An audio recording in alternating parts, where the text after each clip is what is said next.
Maître Tsunetomo. La méditation du samouraï. Extrait.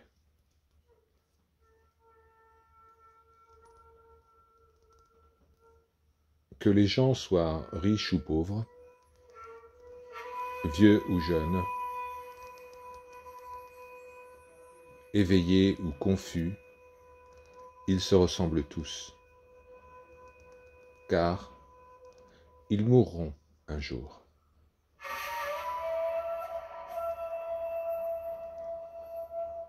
Ce n'est pas que nous ne savons pas que nous allons mourir, mais nous avons tendance à nous raccrocher aux branches. Tout en sachant que nous mourrons un jour, nous pensons que tous les autres mourront avant nous et que nous serons les derniers à partir. La mort nous semble bien loin, mais n'est-ce pas là une pensée superficielle?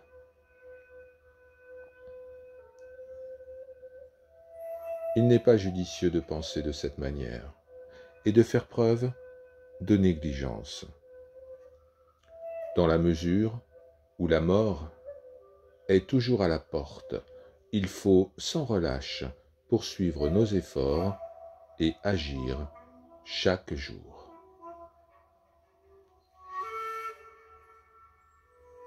Nous voulons tous vivre le plus longtemps possible et en grande partie nous construisons notre logique en fonction de ce que nous aimons. Mais ne pas atteindre son but et continuer à vivre est une forme de lâcheté. C'est une pente dangereuse. Mourir sans tout faire pour atteindre son but est une mort indigne. Telle est la voie du samouraï.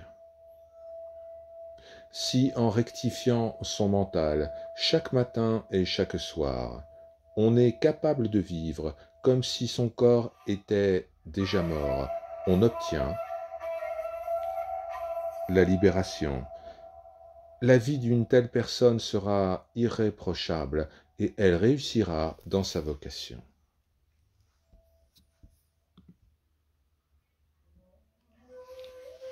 Pour cela, la méditation sur notre mort inévitable doit être pratiquée quotidiennement.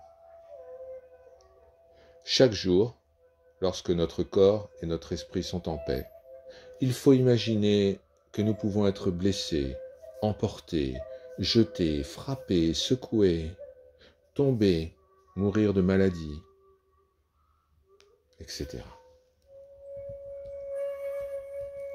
Chaque jour, sans faute, il faut se considérer comme mort. Il y a un dicton des anciens qui dit « Sortez de sous les combles et vous êtes un homme mort. Franchissez cette porte, l'ennemi vous y attend. » Ce n'est pas une question de prudence, c'est se considérer comme mort au préalable. Le samouraï, qui se perçoit comme mort, atteindra son but. Telle est la voie.